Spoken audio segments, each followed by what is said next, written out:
Moi, il y a une chose que je sais, c'est qu'un jour je serai riche. Je ne sais pas si je serai riche d'argent ou riche de moi, mais je serai riche.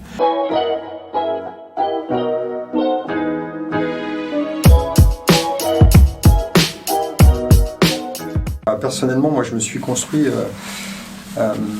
sur des cendres, en fait. Mais ce qui fait aussi ma volonté d'aujourd'hui, ma réussite peut-être, enfin tout ce qui fait que je suis l'homme que je suis maintenant. Mais donc je viens d'un milieu, je suis né dans le 93, et je viens d'un milieu social un peu particulier dans la mesure où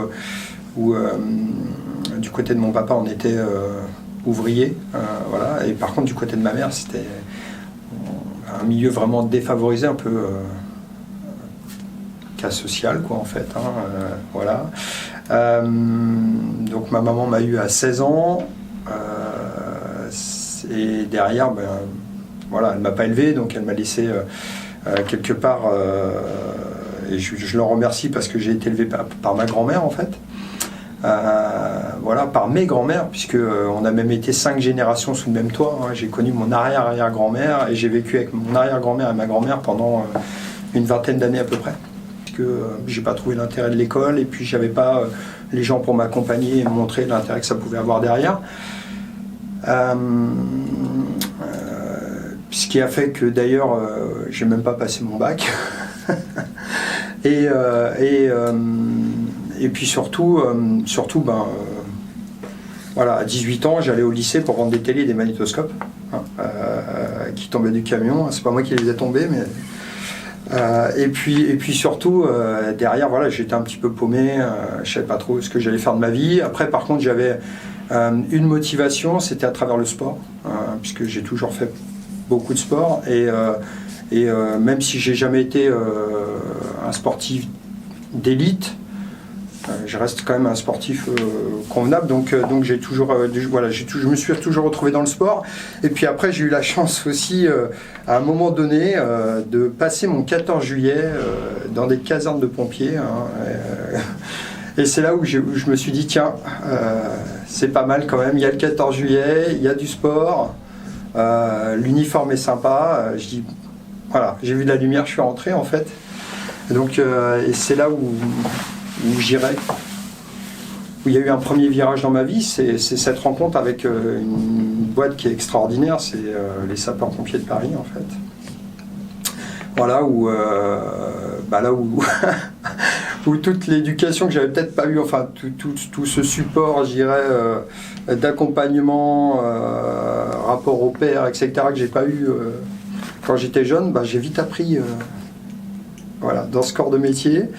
Hein, puisque j'étais un jeune ado en mal de vivre quand j'y suis rentré, et je suis sorti de cette boîte 16 ans plus tard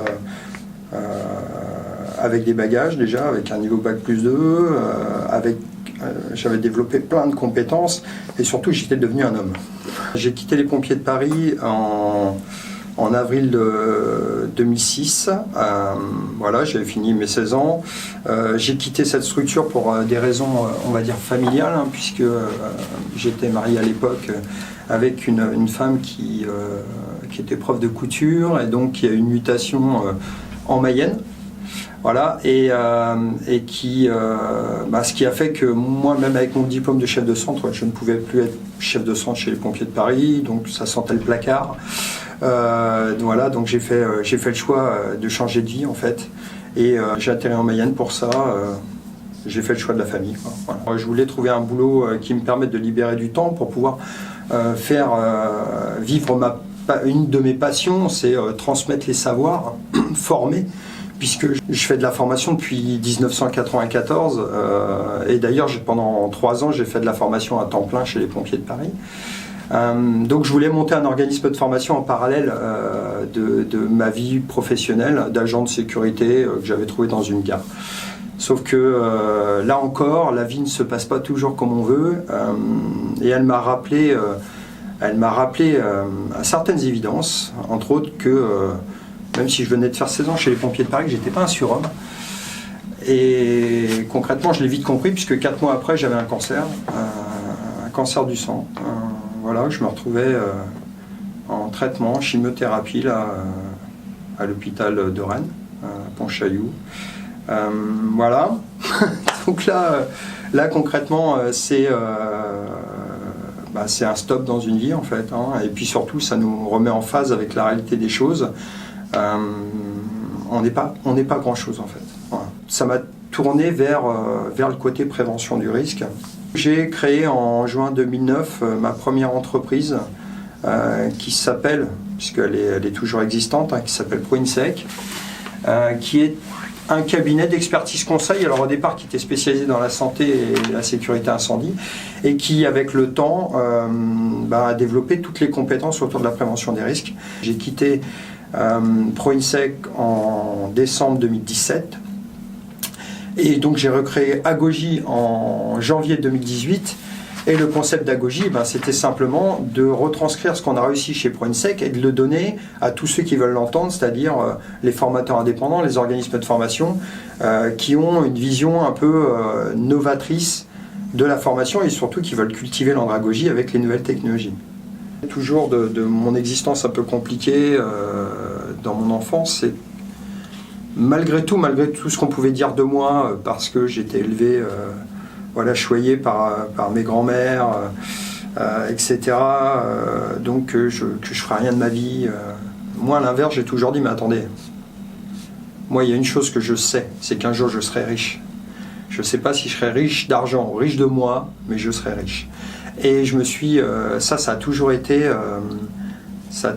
quelque part un leitmotiv pour me faire avancer. Et ce que je sais aujourd'hui, avec toute l'expérience de la vie, les naissances, les divorces, la création des entreprises, etc. Aujourd'hui, au moins, je suis riche de moi. Et ça, c'est l'essentiel.